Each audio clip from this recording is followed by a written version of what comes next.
আউযু বিল্লাহি মিনাশ শাইতানির রাজিম। বিসমিল্লাহির রহমানির রহিম।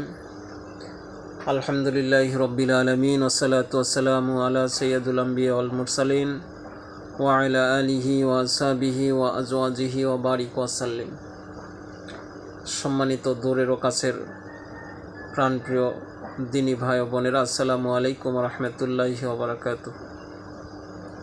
আল্লাহ রাব্বুল আলামিনের শুকরিয়া আদায় করছি যে মহান আল্লাহ সুবহানাহু ওয়া তাআলা পবিত্র জুমার নামাজ আদায় করে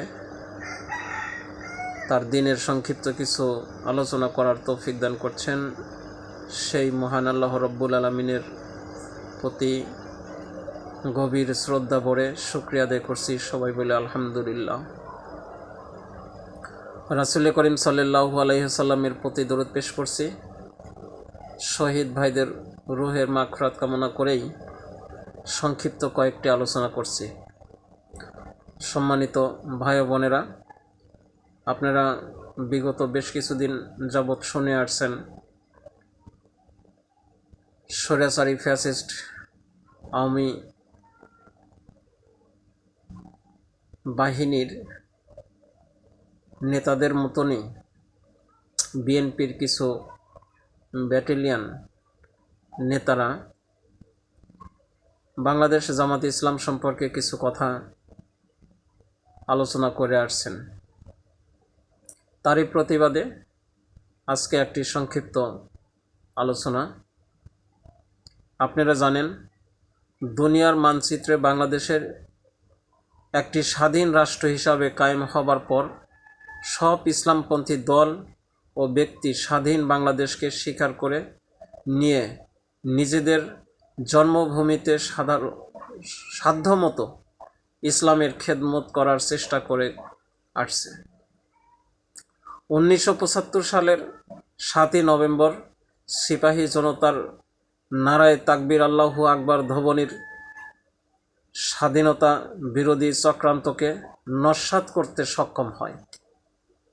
1977 সালে ধর্ম নিরপেক্ষতা মতবাদ খতম করে বিসমিল্লাহির রহমানির রহিম আল্লাহর প্রতি ঈমান ও দৃঢ় আস্থা এবং সমাজতন্ত্রের বিভিন্ন ব্যাখ্যা সংবিধানে সন্নিবেশিত করার পর জনগণের রেফারেন্ডামের মাধ্যমে তাকে স্বাগত জানাবার ফলে ইসলামপন্থী দলগুলো বাংলাদেশকে ইসলামী রাষ্ট্রে পরিণত করার জন্য শাসনতান্ত্রিক পৃষ্ঠপোষকতা পেয়েছে।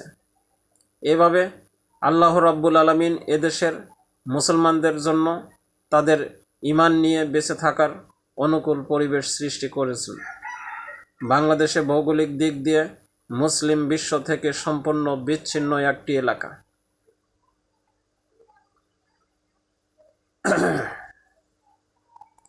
আর কোনো মুসলিম দেশে এমন বিচ্ছিন্ন অবস্থায় নেই। তদুপরি আমাদের এ প্রিয় জন্মভূমিটি এমন একটি দেশ দ্বারা বেষ্টিত যাকে আপন মনে করা মুশকিল। তাই এ দেশের আজাদি হেফাজত করা সহজ ব্যাপার নয়। জনগণ ক্ষেত্রে একেবারেই বন্ধুহীন।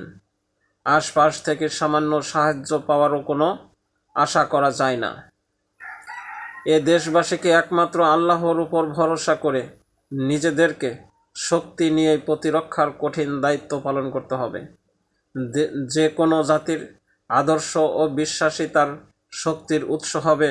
সুতরাং এদেশের সংখ্যাগরিষ্ঠ মানুষের জীবনাদর্শ ইসলামপন্থী স্বাধীনতার আসল গ্যারান্টি।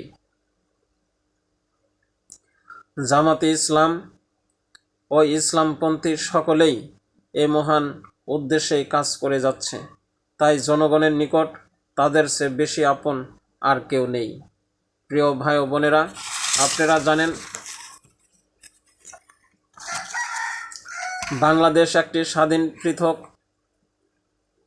স্বাধীন দেশ হিসাবে কায়েম হবার দেড় যুগ পরেও যারা 1971-এর ভূমিকা নিয়ে হইচই করার চেষ্টা করেন তারা একটি কথা গভীরভাবে বিবেচনা করেননি। 1971-এর ভূমিকার কারণে যারা এদেশের ভারত বিরোধী ও ইসলামপন্থীদের